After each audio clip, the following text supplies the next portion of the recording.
C'est un périmètre bien visible au sol, un rappel visuel pour la sécurité des employés de ce manufacturier de boîtes de camions en fibre de verre. Depuis le début du confinement, on roule au minimum chez Fibrobec à Belleuil, juste assez pour servir les clients des services essentiels. À partir de lundi, avec la reprise graduelle des activités manufacturières partout au Québec, une grande partie des travailleurs devraient revenir à l'usine. Mais en période de pandémie, les retrouvailles seront étroitement réglementées. Ça fait des années, 30 ans qu'ils travaillent ensemble, ces gens-là. Donc, ils sont habitués naturellement de se rapprocher. Dans leur nouvelle routine, tous les employés de Fibrobec devront entrer par une seule et unique porte. Ils devront se laver les mains souvent, ils ne pourront plus boire aux fontaines et devront suivre des repères au sol pour se rendre aux toilettes ou encore à la cafétéria. C'est une entente entre l'employé et l'employeur pour dire qu'il n'y a aucun symptôme. Augmentation de la paperasse également, avec un document à signer chaque fois que l'on revient à l'usine après les jours de repos. Un employé qui décide en fin de semaine de bouger d'une région à une autre, de faire un party avec 50 personnes, puis qui revient ici lundi, puis qui ne le dit pas, on n'a aucune façon, là. On n'est pas dans l'intrusion de la vie privée des gens. Loin de là, on essaie de gérer notre usine au mieux qu'on peut, au meilleur de nos capacités. Est-ce que ces mesures vont trop loin et menacent-elles les droits des travailleurs? Certains sont préoccupés.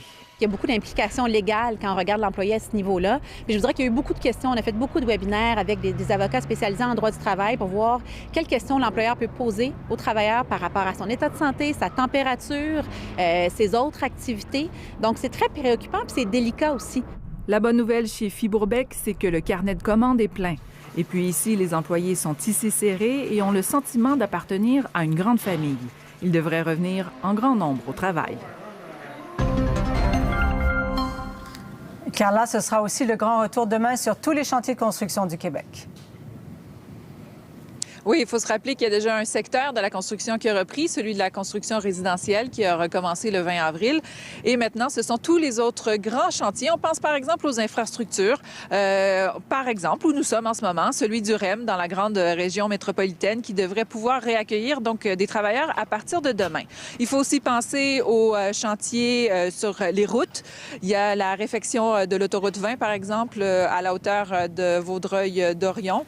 Il y a toute une liste qui existe déjà. Il y a bien sûr d'autres projets qui vont s'ajouter à cela. Comme pour la construction résidentielle, il va falloir suivre les règles de la santé publique, distanciation physique, lavage des mains.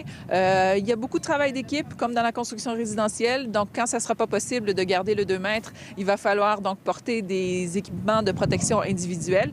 Il reste à voir si tout le monde va répondre à l'appel, parce qu'il reste d'autres secteurs d'activité qui n'ont pas repris, comme par exemple l'ouverture des écoles. Il faudra voir aussi si les travailleurs n'ont pas peur de revenir au travail.